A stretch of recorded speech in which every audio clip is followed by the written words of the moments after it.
what a nun is? And I'm not talking about a Catholic woman with a habit on.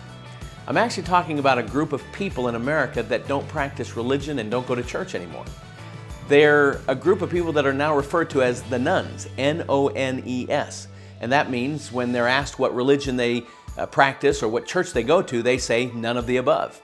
And actually, this is a fascinating thing because in 2018, 29.5% of all Americans identified themselves as nuns, as practicing no religious behavior and religious adherence.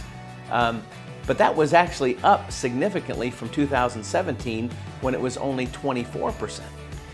So in 2020, particularly with the coronavirus hitting us so hard this year, I think it's fair to say that about a third of all American adults are no longer actively going to church or have an active faith in God.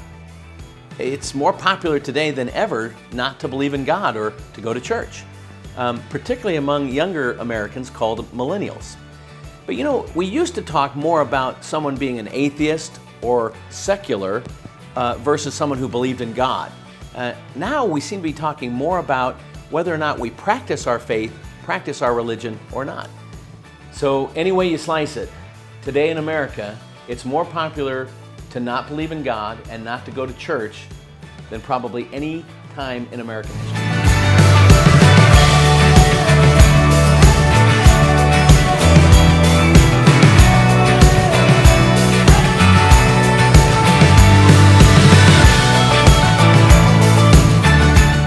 But this is nothing new.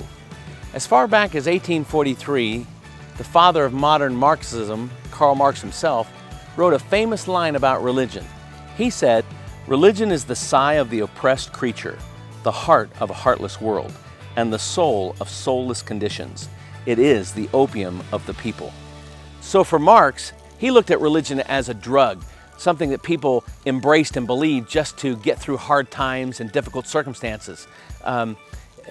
From Marx's perspective, this interfered with his ideas of revolution because people had to trust his ideas and trust him, not God. And therefore, in Marx's mind, religion had to go. I observed this personally when I was a young student traveling in Eastern Europe and the former Soviet Union. I saw billboard signs that would have old ladies with little children and a big red circle going through it with a slash. And I asked my friends who knew the language, I said, "What does that billboard say?" And they would say, "That sign says that religion is for old ladies and little children."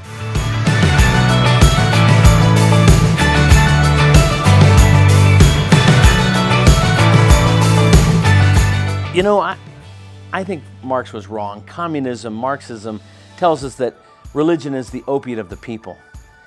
In fact, I think faith in God is what wakes us up to the realities of real life. Tim Keller said it well when he said that when it comes to Christianity, it's not an opiate of the people, it's really more like smelling salts that wakes us up. Think about it. What does the past tell us right now, and what will it predict for the future? Communism and Marxism has always produced death, destruction, and poverty. What has Christianity produced for people almost now 2,000 years? Freedom, forgiveness, and abundant life. I think if you want to think about the two drugs of choice, the drug of Christianity or the drug of Marxism, I think the drug of Christianity makes a whole lot more sense. It's something that wakes us up to what real life is all about.